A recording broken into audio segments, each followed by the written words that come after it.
E aí pessoal, tudo bem? É, a gente vai fazer aqui um vídeo um pouquinho mais longo, talvez, eu não sei quanto tempo que vai dar. Não planejei muito bem, eu vou fazer meio que de cabeça mesmo. E a ideia é a gente montar um projetinho com Nest.js, uma APIzinha, né? De modo que explore os conceitos que geralmente você vai, quando vai subir um projeto do zero, você vai ter que ver, né? Eu vou querer aqui fazer basicamente uma configuração de testes, é, fazer alguns mocks úteis que geralmente eu faço, alguns libs interessantes, criar a própria API, é, configurar path alias também, no Nest é bem interessante que meio que não tem o que fazer mesmo, é só usar.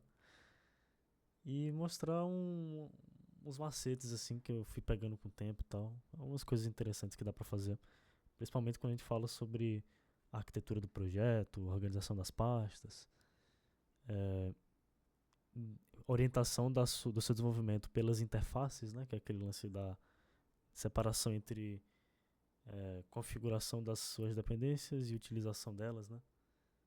É, também conhecido como inversão de controle. Então eu quero fazer um apanhado dessas coisas. Vamos ver se vai dar para fazer num tempo razoável. E acho que deve ser um conteúdo aí interessante caso você esteja vendo isso. Deixa um comentáriozinho aí para motivar a fazer outros depois. E bem, eu vou. Basicamente, vale comentar o que é que eu vou fazer também é subir um banco de dados aqui agora, usando um Docker Compose também para dar um auxílio. E vamos fazer uma APIzinha aqui básica de usuários. Acho que é um bom exemplo aí para testar. Beleza? Então, o início do Nest.js você vai ter que instalar a CLI do framework, né?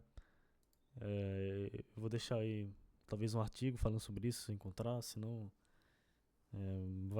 faz o teu trabalho de casa, vai lá dentro da própria documentação do Nest e vê como faz isso. Não é uma coisa complexa, é literalmente a mais básica coisa que você pode fazer. E dado que você tem a sua CLI globalmente instalada aqui, você consegue usar ela usando o comando nest g application. E aí a gente passa o nome aqui, eu vou criar um users API. Uma coisa interessante é que por baixo dos panos o Nest ele usa o que para a CLI? Ele usa o pacote schematics. Eu vou até abrir aqui. O pacote schematics é um pacote do Angular que ele basicamente é usado para fazer geração de código mesmo, de uma forma bem básica, que é copiar os seus templates, né? Então, o Nest, o pessoal basicamente criou uma collection personalizada. E isso permite que a gente consiga criar coisas de forma incremental e mantenha a consistência do seu projeto com o tempo, né? Então, se eu for fazer um controller, eu não preciso tirar da minha cabeça todo o controller. Eu simplesmente uso dessa mesma CLI e ele vai me gerar uma base. Eu já utilizei isso em projetos em produção e tal, para estender esse comportamento. A gente tinha um padrão de domain, então fazia o domain ali, um, criava os templates e tal, e talvez em algum momento eu possa explicar como fazer isso no futuro. Não é complexo, é uma coisa que pode ser muito útil para a produtividade do seu time conforme for passando o tempo. Mas aí eu vou criar o Users API, e aí o Nest ele vai basicamente gerar esses arquivos aqui iniciais, né? Que são os arquivos de um projeto Node. E se eu der um tree aqui, a gente consegue ver. Em resumo, a gente vai ter o README, configurações da CLI do Nest. Isso aqui é interessante, esse Nest CLI, porque ele é justamente o que eu comentei de collection, tá certo? Ele está apontando para uma collection personalizada do Schematics. Daí a gente tem a nossa própria configuração do TypeScript, né? Testconfig, JSON e uma configuração para build.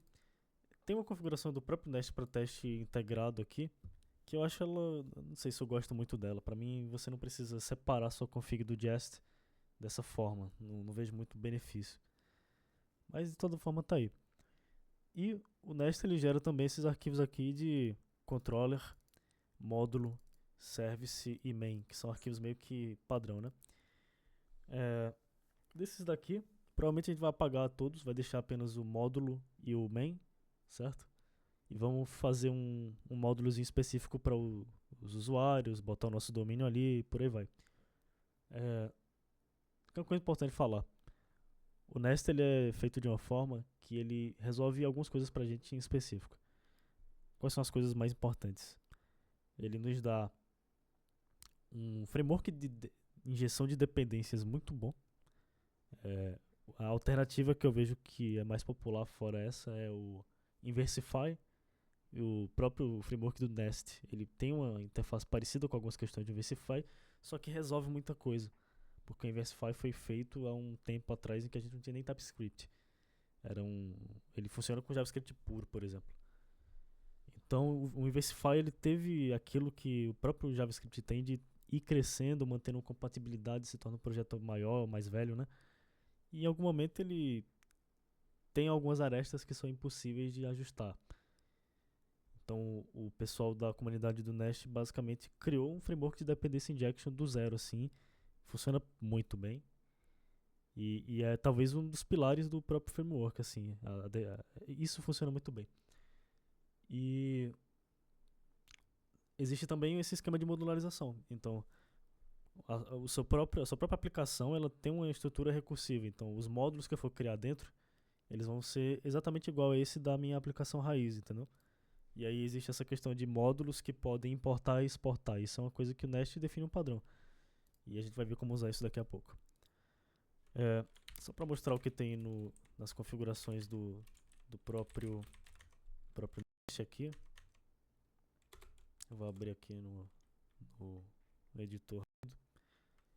Então você vê que não tem muita coisa diferente também não, sabe? O target ele vai provavelmente se você ver esse vídeo daqui a muitos anos, vai ser outro target. Isso aí deve atualizar naturalmente. E aí ele ativa decorators, né? Porque como eu falei, tem dependency injection, tem muita coisa baseada em decorator. E aí é outra história o rolê do decorator no TypeScript, não é uma implementação tão padrão assim. Por mais que esteja aqui experimental, isso tá há um tempo já experimental. Basicamente anos, e agora eu não acompanhei mais, mas até o ano passado, 2023, né?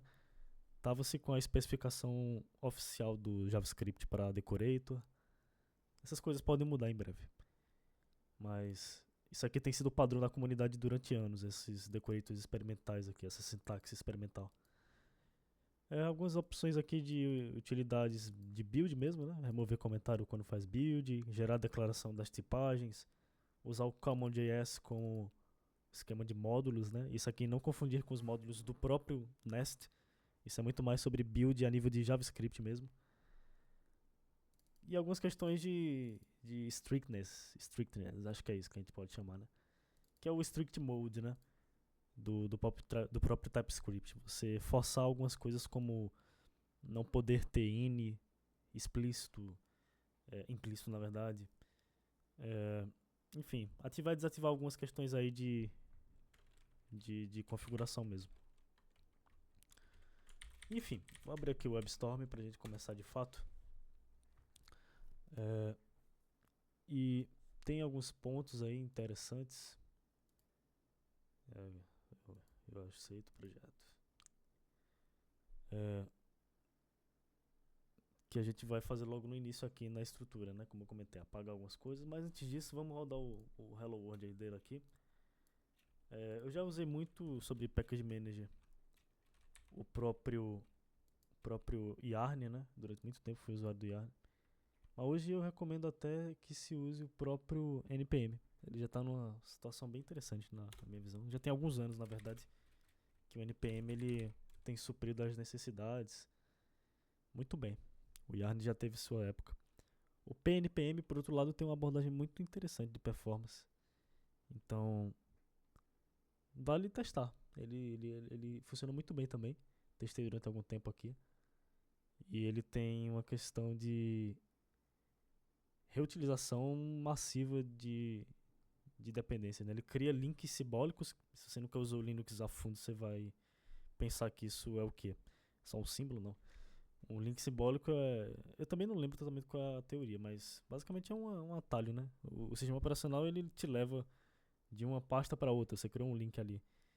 E isso você pode usar para arquivos. Então, o PNPM ele faz isso por debaixo dos panos. Ele linka e evita que você tenha que baixar novamente as dependências. Fica muito menor o bundle. Bundle não, o Node Modules ele fica bem menor. Enfim, tem algumas questões aí interessantes. Acho que meu PC está com pouca memória e o vídeo está ocupando. Ele está um pouquinho lento.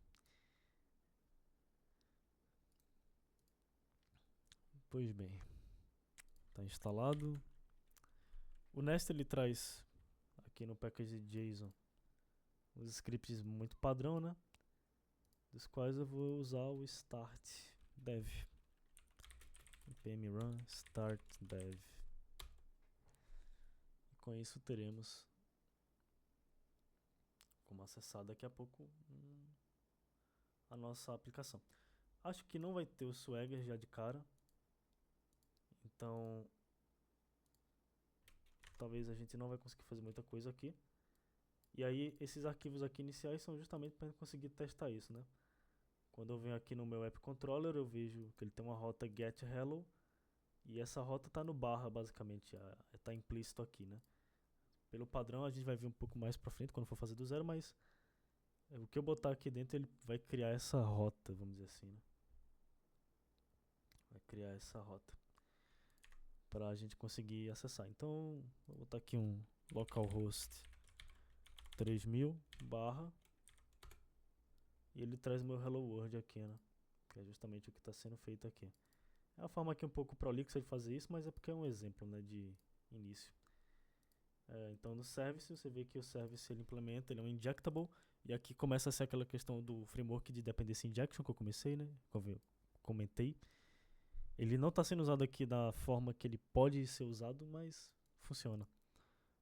E o nosso controller, aqui no módulo a gente tem aquilo que eu comentei sobre definir as dependências, né, o que aqui é importado. Ele não tem aqui, mas eu posso fazer um export também.